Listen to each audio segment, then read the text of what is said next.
Buenos dias. It's time for a new review of the Underachievers project. It happened in Flatbush.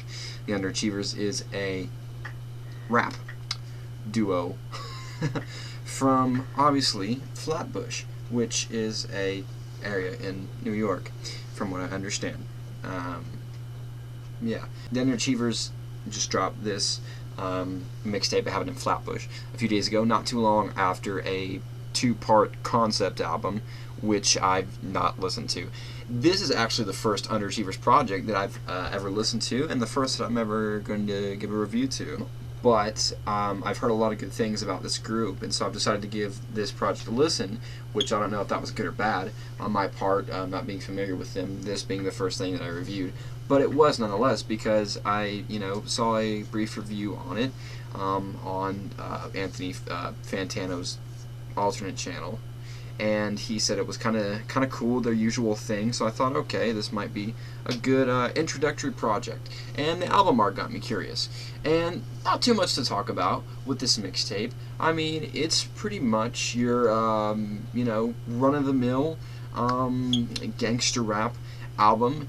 The Underachievers, even though they are from the East Coast, definitely, at least with beat selection, their beat selection is not really your typical East Coast thing. Now, I don't know if there is such a thing anymore in the internet age, and where everybody's collaborating with everybody, if there's such a thing as a traditional coast sound anymore, because everyone's taking from everybody and collaborating.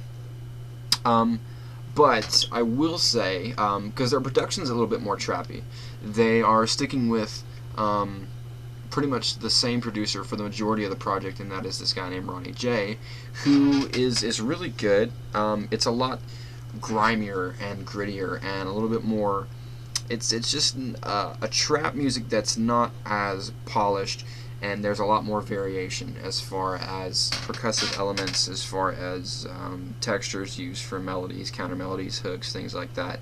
Some of my favorite productions on this thing, 40 Cal, I think probably my favorite beat. That was the first appearance by Ronnie J on this thing, and it was pretty ill, I'm not gonna lie. Although a lot of his beats on here, at least the bass and the snares, are pretty similar. I think 40 Cal is one of the ones that kind of stands out a little bit, along with Gangland and Young Kobe. I enjoy those beats as well. The other beat on here really sticking out to me that I enjoyed was Never Win, the opening track by, I want to say it was called Pleasant Powers, if I'm not mistaken. Powers Pleasant. He also does another beat on here too. But yeah, the production is pretty similar throughout the whole thing. It's all pretty good. Some of these do blend together and a little bit more unmemorable, but the Outsiders beat is pretty decent. But the Gangland beat and 40 Cal, Never Win, are the ones that I think are the grimiest, the ones that hit the hardest, the one that rhythmically are a little bit more entertaining. You have two people in the Underachievers.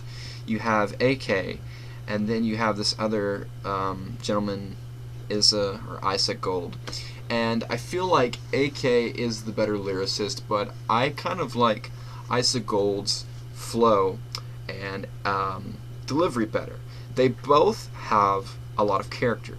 They're both very gritty, to the point, somewhat in your face, as you would expect a New York MC to be. But I just think that Gold rides these beats a little bit better than AK.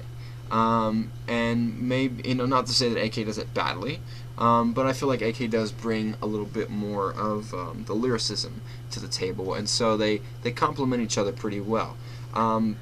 They have some similar tendencies with delivery, but they're also unique enough to where you can tell them apart. There's much to be desired in the way of lyrical content. There's really not much going on. You have some of the same themes that, from what I understand, granted I haven't heard any of their past stuff, but from what I understand is the same thematic material, with the exception of their two-part project, or their full-length album, and that is just kind of like being self-reliant on themselves, not really messing with any other rapper, wanting to collaborate with any other rappers because they think they're all whack, not really wanting to hang out with any other people outside of themselves in a non-music sense as well. The usual rap stuff, guns in your face, buying drugs, moving drugs, and talking about money and making money from various activities. It's pretty run-of-the-mill gangster rap stuff, and I feel like they're not really talking about anything that a lot of other rappers aren't talking about right now, but they deliver it in a little bit more, New York gritty way with some charisma and some aggression that I think that is probably what captivates a lot of people. In regard to why they have the fan base that they do, and they are fun to listen to. The album does kind of get monotonous, and it's like, okay, this is kind of the same thing over and over. Once you get to the song Young Kobe, pretty much, especially tracks 8 and 9, which 8 and 9 I feel a little bit deceived on, because with tracks, 8 and 9, you have Going Against God and John Lennon are the names of those tracks, and I was expecting those to be maybe a little bit more lyrical, a little bit more conscious, and would provide something that would be food for thought with those song titles, and they really weren't. They were pretty much the same thing that you're hearing on the rest of the mixtape, which, I don't know. It's fun to listen to, but I honestly got bored by the 6th and 7th tracks, and a lot of disses to Troy Ave in here, which I think are pretty justified considering how rude he was about the capital Steez thing. So I don't know. Overall, in this project, I feel like it's a C minus. It was a good listen, a good introduction to the Underachievers, but now I know kind of what to expect when they release more, and if I want to go listen to their back catalog.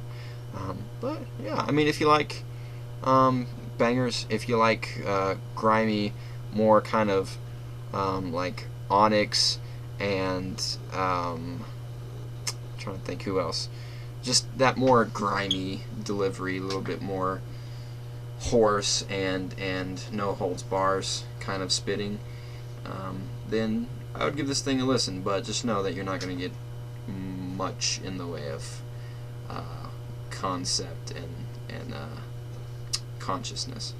But yeah, so anyway, that's all I have to say on this. Interesting listen, and that's the review for the day, folks.